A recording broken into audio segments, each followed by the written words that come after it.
प्यारे बच्चों, पिछली क्लास में हम सब प्रश्नावली 7.1 की सारे सवालों को कर चुके हैं। अब हम लोग 7.2 प्रश्नावली के कुछ प्रश्न हल करेंगे। इसके पहले हम लोग को देखना है कि यहाँ पे कुछ समाकलन की कुछ प्रमुख विधियां हैं, जिसमें प्रतिस्थापन विधि, आंशिक भिन्न द्वारा समाकलन करना और खंडशः समाकलन करना हम लोग सीखेंगे। पहले इस प्रश्नावली में सारे प्रश्न लगभग जो दिए गए हैं प्रतिस्थापन विधि द्वारा दिए गए हैं। प्रतिस्थापन विधि का प्रयोग जिसमें होना है, तो देखें हम प्रतिस्थापन विधि कैसे करते हैं। प्रतिस्थापन विधि क्या है, यहाँ पर जो स्टैंडर्ड फार्मूले हम लोग पढ़े हैं अभी तक, जो स्टैंडर्ड फार्मूले हम लोगों ने पढ़ रखे हैं, वो अभी यहाँ सवालों में डायरेक्ट नहीं दिखेंगे। तो पहले हमें स्टैंडर्ड फार्मूले के रूप में उसको बनाना पड़ेगा, बदलना पड़ेगा, उसका रूप बदलना पड़ेगा। जिस रूप में हम लोग फार्मूले को पढ़े हैं उस रूप में बदलना होगा। इसके लिए हमें कुछ चीजों को टी मान के करना होगा, कुछ चीजों को मान के उस रूप में बदलना होगा जिसमें हम लोग फार्मूले को पढ़े हुए हैं। तो देखें यहाँ, हाँ, टी किसको मानेंगे, अब ये ध्यान रखना है। टी को हम टी उसे मानते हैं जिसका अवकलन अंश में लिखा होता है। प्रश्न जो दिया गया है उसमें हम लोग टी उसको मानेंगे जिसका अवकलन अंश में लिखा होता है, और अंत में टी का मान पुनः रख दिया जाता है, क्योंकि प्रश्न हमें एक्स के रूप में दिया गया था, तो हल भी हम लोग एक्स के रूप में लिखेंगे। देखिए प्रश्नावली 7.2 का पहला प्रश्न, integration of 2x upon 1 plus x square का समाकलन करना है। तो यहाँ हम देख रहे हैं कि नीचे लिखा है 1 प्लस एक्स स्क्वायर। यदि इसको हम इसका अवकलन करें तो इसका अवकलन क्या होगा, 2x होगा, और 2x यहाँ पे लिखा हुआ है, तो हम इसको क्या कर लेंगे, t मान लेंगे। तो देखें लिखेंगे कैसे, माना 1 plus x square equal to t. X के सापेक्ष अवकलन करने पर, दोनों पक्षों का एक्स के सापेक्ष अवकलन करेंगे तो क्या होगा, d upon d x of 1 plus x square equal to d t upon d x. 1 का अवकलन जानते हैं 0 होगा, और एक्स स्क्वायर का अवकलन क्या होगा, 2x होगा। तो 2x इक्वल टू क्या हो गया, D t upon d x हो गया। अब देखिए ये इधर आ गया तो डी टी, ये 2x dx बराबर क्या हो गया, dt हो गया। तो यहाँ पे देख रहे हैं पीछे प्रश्न जो लिखा हुआ था, देखें ध्यान से, प्रश्न लिखा हुआ था 2x upon 1 plus square dx। तो 2x dx का मान हम लोग को क्या मिल गया है, dt मिल गया है। तो यहाँ पे dt लिख दिए, और ये क्या माने थे प्रश्न में, 1 प्लस स्क्वायर को t माने थे, 1 प्लस स्क्वायर को t माने थे, तो यहाँ पे t लिख देंगे। तो सवाल अब हमारी t के रूप में बदल गई, तो यहाँ पे dt हो गया और अपान t हो गया। अब इसका फार्मूला हम लोग जानते हैं, 1 अपान t का समाकलन जानते हैं, क्या होता है, log mod ऑफ t होता है। तो यहाँ फार्मूला हो गया, यूज हो गया। अब यहाँ पे t जिसको माने थे उसको लिख दिया गया, हमने 1 प्लस स्क्वायर को t माना था, यहाँ लिख दिए, प्लस c, समाकलन में c हमेशा साथ में जुड़ा रहता है, इसलिए हमने c लिखा हुआ यहाँ पे। ठीक है, अब दूसरा प्रश्न देखें, log x का होल स्क्वायर अपान x लिखा हुआ है। तो यहाँ पे हम देख रहे हैं, यदि हम log x को t माने तो उसका अवकलन देख रहे हैं 1 अपान x लिखा हुआ है। log x को t मान लें तो 1 अपान x लिखा हुआ है। यहाँ पे देखें, माना log x को t मानते हैं तो log x का x के सापेक्ष अवकलन करेंगे, तो क्या हो गया, 1 अपान x, या क्या हो गया, dt अपान dx हो गया। तो ये dx यहाँ चला गया और dt यहीं पर रह गया, तो dx अपान x यहाँ पे क्या हो गया, dt हो गया। यहाँ प्रश्न में dx अपान x लिखा हुआ, ये क्या हो गया, dt हो गया, इतना क्या हो गया, dt, और log x को क्या माने थे, t माने थे। तो यहाँ जो प्रश्न था, यहाँ t का स्क्वायर लिखेंगे और इतने को क्या लिखेंगे, dt। तो अब देखें t के रूप में प्रश्न बदल गया, तो t स्क्वायर dt हो गया। अब t स्क्वायर का समाकलन हम जानते हैं, x पावर n वाला फॉर्मूला लगाएंगे, x पावर n प्लस 1 अपान n प्लस 1। तो t के रूप में सवाल थी, अब उसको t का मान क्या रख दिए, जो माने थे, t माने थे, log x को t माने थे, तो t जब क्या लिख दिए, log x लिख दिए। तो अब हमारा ये फाइनल आंसर हो गया। अब देखें तीसरा प्रश्न देखें, 1 अपान x plus x log x। यहाँ x हमने कॉमन ले लिया, तो यहाँ पे देख रहे हैं, यदि हम 1 प्लस x को t मान लें तो 1 अपान x लिखा हुआ यहाँ पे। यदि हम 1 प्लस log x को t माने और अवकलन करेंगे तो 1 अपान x आएगा, और 1 अपान x यहाँ पे लिखा हुआ है, तो हम इसको क्या कर लेंगे, t मान लेंगे। तो देखें हम इसको t मान लिए, और x से सापेक्ष अवकलन करने पर हमको ये 1 का 0 हो गया, log x का 1/x हो गया। और देखें dx यहाँ आ गया, dx अपान x क्या हो गया, dt हो गया। यहाँ पे देखें dx अपान x क्या हो गया, dt हो गया। और 1/1 प्लस log x क्या लिख देंगे, 1 प्लस log x को t माने थे, तो अब सवाल फाइनली हमारी किस में बदल गई, dt अपान t के रूप में, क्योंकि dx अपान x क्या लिख दिए, dt लिख दिए, और ये बट्टे में जो 1 प्लस log x था इसको क्या लिख दिए, t, क्योंकि t हम माने थे इसको। तो अब इसका समाकलन हम लोग जानते हैं, log mod of t plus c। अब t का मान यहाँ रख दिया गया, फाइनल आंसर हमारा ये आ गया। अब चौथा प्रश्न देखें, sine x into sine bracket में cos x dx। अब देखें यहाँ साइन x को t माने तो ये मिल जाएगा, cos x को t माने तो ये मिल जाएगा, लेकिन ध्यान रखें कि ये cos x जो है इस साइन के साथ जुड़ा हुआ, साइन के अंदर लिखा हुआ है, साइन के अंदर लिखा हुआ है। तो हम लोग यहाँ पे cos x को t मानेंगे। जैसे ही हम cos x को t मानेंगे और x सापेक्ष अवकलन करेंगे, x सापेक्ष अवकलन करने पर तो d/dx cos x क्या होता है, माइनस साइन x होता है। तो माइनस साइन x और ये dx इधर आ गया नीचे से और ये dt हो गया, तो साइन x dx क्या हो गया, माइनस dt। यहाँ पे देखें साइन x dx क्या हो गया, माइनस dt हो गया। और ये क्या था, इसको t माने थे, इसको यहाँ पे cos x को क्या माने थे, t माने थे, तो साइन t हो चाहिए, ये क्या हो गया, साइन t। देखें सवाल अब हमारी इस रूप में बदल गई, ये माइनस dt थे तो माइनस बाहर आ गया, कांस्टेंट होता माइनस बाहर आ गया, अब यहाँ पे माइनस, और ये साइन t का समाकलन क्या होता है, माइनस cos t, तो ये माइनस माइनस प्लस हो गया, इतना प्लस c आ गया। अब t का मान रख दें, t हम माने थे cos x, तो t cos x था तो cos x हो गया ये, तो फाइनल आंसर हमारी ये हो गया। अब पांचवा प्रश्न देखें, integration of sine ax plus b, sine ax plus b into cos ax plus b dx लिखा हुआ है। तो यहाँ हम देख रहे हैं यदि 2 से गुणा और 2 से भाग कर दें तो हमें साइन 2x वाला फार्मूला बन जाएगा। यदि हम 2 से गुणा 2 से भाग कर दें, इसीलिए हमने 2 से गुणा और 2 से भाग किया है, जिससे ये क्या हो जाए, साइन 2x का फार्मूला बन गया, साइन 2x का फार्मूला बन गया, आप देखें, ठीक है ना। अब यहाँ पे देख रहे हैं यदि हम इसका इंटीग्रेशन ऑफ साइन x हमने पढ़ा है, integration of sign 2ax plus b नहीं पढ़ा है, तो हम लोग इसको उस रूप में बदलने के लिए इसको क्या मान लेंगे, t मान लेंगे। t मान लिए, x के सापेक्ष अवकलन करने पर ये करते हुए आगे प्रक्रिया करते हुए अवकलन सब लोग जानते हैं, तो यहाँ पे आगे हम लोग dx बराबर dt/2a, dx की जगह पे dt/2a रखना है, और इसको t माने थे।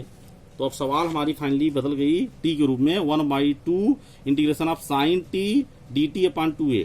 अब 2a क्या है, कांस्टेंट है, 2a हमारा क्या है, कांस्टेंट है, तो कांस्टेंट बाहर आ जाएगा, तो ये 1/4a हो गया। और साइन t का इंटीग्रेशन क्या होता है, माइनस cos t होता है, साइन t का इंटीग्रेशन क्या होता है, माइनस cos t, और प्लस c, इंटीग्रेशन में प्लस c जुड़ता है, तो हम लोग फाइनली ये आ गया। और t का मान अंत में जाकर हम लोग रख दिए, t क्या था, ax plus 2 times ax plus b था, t देखिए यहाँ पे 2 टाइम्स ax प्लस b था, तो t का मान यहाँ फाइनली हम लोग जाके रख दिए और ये आंसर हो गया।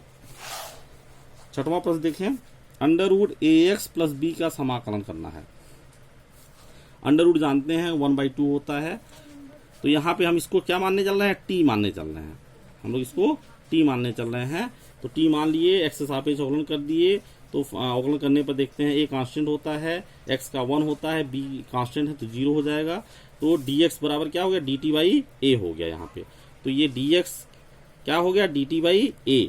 तो प्रश्न अब हम लोग t के रूप में बदल दिए, तो यहाँ पे ax प्लस b को t माने थे, तो यहाँ पे t रख दिए, t हाफ हो गया ऊपर, तो ये t under root t dt/a हो गया। a कांस्टेंट है, नीचे से बाहर आ गया, और t पावर 1/2 का समाकलन हम लोग जानते हैं, x पावर n का फार्मूला लगाएंगे, x पावर n प्लस 1 अपान n प्लस 1, तो यहाँ पे ये सब चीजें हो गई, इसमें कोई दिक्कत नहीं, सभी हल कर लेंगे, सरल किया गया है। और t का मान ax प्लस b जो पहले माने थे वही रख दिया, तो ये छठवां प्रश्न हो गया।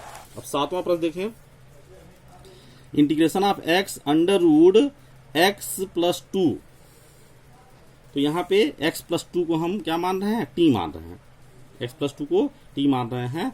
x से सापेक्ष अवकलन करने पर डी अपॉन डी एक्स, ये x का क्या हो जाएगा 1 हो जाएगा, 2 का 0 हो जाएगा, तो dt बाई डी एक्स, तो dx बराबर क्या हो गया dt। अब प्रश्न में देखें यहाँ पे dx लिखा था तो क्या हो गया dx, क्या लिखेंगे dt लिखेंगे। और यहाँ से देखें x प्लस टू को t माने थे, x प्लस टू को t माने थे, तो इसको आगे बढ़ाएं तो x का मान क्या हो गया t माइनस टू। यहाँ पे देखें x लिखा हुआ है तो इसकी जगह क्या लिख दिए t माइनस टू लिख दिए, और under root x plus two था तो इसको क्या माने थे t मानते थे, अंडर रूड t लिख दिए, और dx यहाँ पे क्या लिखे dt, यहाँ पे क्या लिखे dt। तो प्रश्न हमारा अब t के फॉर्मेट में चेंज हो गया, पहले x में था अब सारी जगह t के रूप में आ गया। अब देखें इसका अंदर गुणा कर रहे हैं, अंडर रूट टी का अंदर गुणा कर रहे हैं, तो गुणा ब्रैकेट के बाहर लिखा हुआ है तो ये दोनों में गुणा होगा, अंडर रूट टी का गुणा इसमें भी हुआ और अंडर रूट टी गुणा इसमें भी हुआ, और टी वह अंडर रूट क्या होता है टी की पावर हाफ हो गया, यहाँ पे समाकलन कर दिए, ये देखें गुणा में घात जुड़ जाता है, घात जुड़ गया। अब इसका समाकलन का फार्मूला जानते हैं, एक्स पावर एन का, x power n plus one upon n plus one, वही चीज यहाँ भी फार्मूला लगाया गया है, इसमें भी वही फार्मूला लगाया गया है, और फार्मूला लगाने के बाद सरल किया गया है। यहाँ 3/2 प्लस 1 था तो क्या हो गया 5/2, 5/2 जब पलट गया तो ऊपर क्या हो गया 2/5 हो गया, यहाँ 3/2 पलट गया 2/3 हो गया, तो ये सरल करके लिख दिया गया। ये हो गया 7वां प्रश्न का आंसर। इसी तरह 8वां और 9वां प्रश्न जो है देखें, 8वां और 9वां प्रश्न।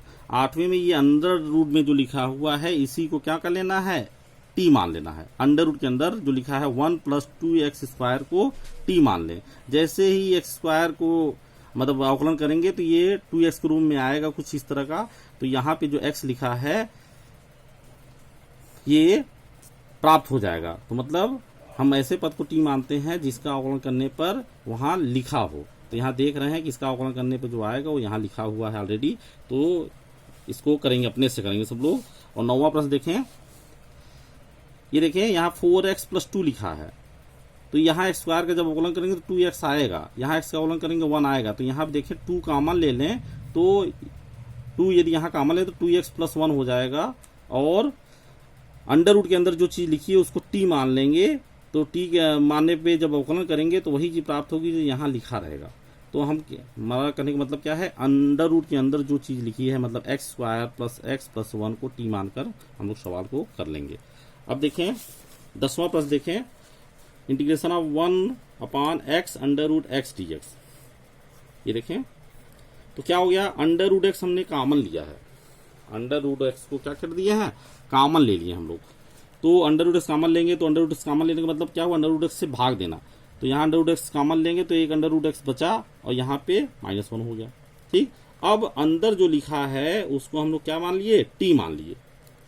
क्यों t मान रहे हैं अभी आगे देखते हैं, समझ में आई बात। हम t ऐसे पद को मानते हैं जिसका अवकलन वहां प्रश्न में लिखा होता है, तो अभी देखेंगे जब हम इसका अवकलन करेंगे तो ये चीज आएगी जो कि प्रश्न में ऑलरेडी लिखी हुई है। तो देखें x सापेक्ष अवकलन करने पर अंडर रूट क्या होता है पावर 1/2 होता है, तो ये x पावर 1/2 माइनस ये nx पावर n - 1 वाला फार्मूला लगाए, ये 1 का कांस्टेंट होता है 0 होता है। तो इसको सरल करने पर हम लोग आगे आए तो देख रहे हैं dt/dx क्या मिल रहा है 1/2 अंडर रूट x, तो ये 2 कहाँ चला गया इधर चला गया और dx इधर चला गया, तो dx/√x क्या हुआ 2dt। अब देखें यहाँ प्रश्न में dx/√x लिखा हुआ था और dx/√x क्या हो गया 2dt, तो उसकी जगह क्या लिख दिया 2dt, उसकी जगह पे हमने क्या लिख दिया 2dt लिख दिया, और ब्रैकेट में यहाँ नीचे लिखा था √x - 1, तो √x - 1 को हमने क्या माना था t माना था, तो उसको क्या लिख दिए यहाँ पे बटे में t लिख दिए। अब 2 कांस्टेंट था बाहर आ गया, और 1/t का समाकलन हम लोग जानते हैं log mod ऑफ t होता है, और t जिसको माने थे वही लिख दिए, t किसको माने थे √x - 1 को, तो t का मान √x - 1 रख दिया गया, और प्लस c समाकलन में c लिखते हैं और प्लस के रूप में, तो हमने ये कर लिया। अब आगे देखें 11वां प्रश्न देखें, x/√x + 4 dx। यहाँ देखें हम अंडर रूट के अंदर जो चीज लिखी हुई है इसको t मान लें, t मानेंगे x सापेक्ष अवकलन करेंगे तो देखें क्या मिलेगा x का 1 हो जाता है, 4 का क्या हो गया 0 हो गया, तो t/dx dt। अब देखें यहाँ पे हम लोग ये x लिखा था, ऊपर क्या लिखा था x लिखा था, तो x का मान हम यहाँ से ज्ञात कर सकते हैं t के रूप में, क्योंकि t के रूप में हमको बदलना है। यहाँ x का मान निकालेंगे तो क्या हो जाएगा, ये 4 उधर चला गया, t-4 हो गया। अब यहाँ पे हम ऊपर x था तो x यहाँ पे क्या लिख दिए t-4 और dx यहाँ पे dt लिख दिए। नीचे क्या था, अंडर रूट में x+4 था, x+4 को t माने थे तो अंडर रूट t लिख दिए। अब देखें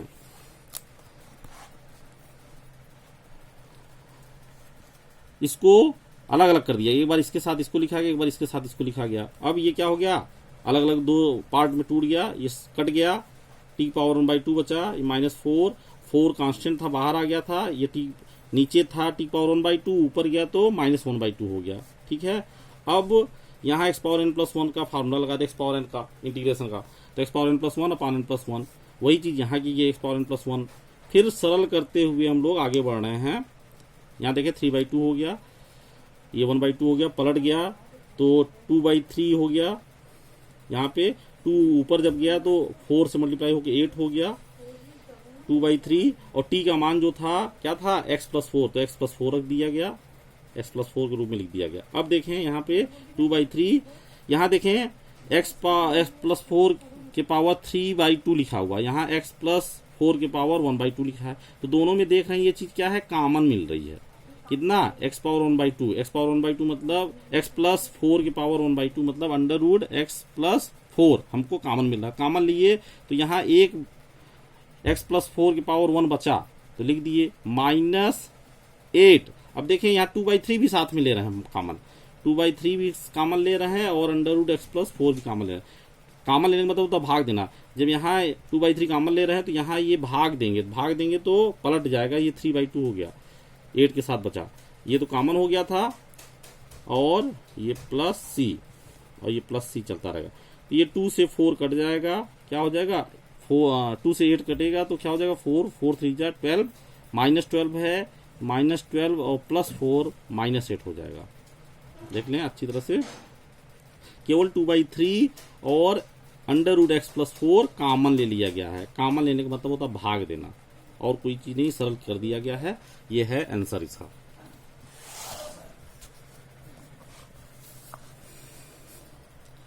देखें x³ -1 के पावर 1/3 x⁻5 dx। अब देखिए यहाँ पे हमें स्पष्ट रूप से नहीं दिख रहा है कि हमको इसको t माने। फिलहाल हमने एक चीज देखा है कि x⁻5 है तो इसको हम x³ के रूप में बदल सकते हैं, तो x³ × x² लिख दिए। ठीक, अब x³ -1 को यदि हम t मान लें तो इसका अवकलन करेंगे तो ये x² आ जाएगा, क्योंकि अवकलन में घात क्या हो जाते हैं, घटते हैं। तो जैसे ही हम इसको t मानेंगे वैसे ही x² आ जाएगा। तो हमने इसको t माना और इस सापेक्ष अवकलन करने पर ये 3x² बराबर dt/dx, x² ये 3 नीचे चला गया, तो x² dx ये लिखा है, x² dx हम क्या लिखेंगे dt/3। अब बचा क्या, x³ बचा, और इसको t माने थे हमने इसको क्या माना था, t माना था, t की पावर 1/3 लिख दिए। और यहाँ भी बचा x³ का मान, यहाँ इसको यदि आगे बढ़ाएं तो x³ मान क्या मिलेगा t+1, तो ये t+1 लिख दिए। और x² dx की जगह पे पहले से हमने dt/3 लिख रखा है, तो सवाल हमारी अब t के रूप में बदल गई। तो 1/3 यहाँ कांस्टेंट दिख रहा है, बाहर आ गया, तो t के पावर 1/3 का गुणा इसमें अंदर किए, एक बार इसमें गुणा फिर इसमें गुणा होगा, तो एक बार अंदर गुणा किए तो यहाँ 2 बार समाकलन हो गया, मतलब 2 पार्ट में टूट गया, एक बार इसके साथ एक बार इसके साथ। तो ये अब इसका देखें यहाँ घात 1 है, तो घात जब आधार समान होते हैं तो गुणा में घात जुड़ जाते हैं, तो घात जुड़ गया, तो 1/3 + 1 क्या हो गया 4/3 हो गया। अब यहाँ इसका समाकलन करें, x⁻n का फार्मूला लगा रहे हैं, x⁻n+1/n+1 का, यहाँ भी वही फार्मूला फिर से लगा, सरल करेंगे, करते हुए गए तो हम लोग देख रहे हैं कि 1/3 बाहर चल रहा था, यहाँ सब कुछ सरल कर रहे हैं, ये 4/3 + 1 था तो 7/3 हो गया, पलट के क्या हो जाएगा, यहाँ पे 3/7 हो जाएगा, ये 3/4 था, अब बाहर ये 3 चल रहा था, 3 का जब अंदर गुणा कर देंगे, 1/3 का अंदर गुणा कर देंगे तो 3 यहाँ का 3 और यहाँ का 3 कट जाएगा, ये प्लस c बचा। अब यहाँ पे x का मान, t का मान हम लोग क्या लिखे थे, s³ - 1, तो t जगह पे s³ - 1 रख दिए, तो power 7/3/7 plus s³ - 1 power 4/3/4 plus c। तो ये हो गया हमारा फाइनल आंसर। अब इसके आगे अगली क्लास में बात होगी। धन्यवाद।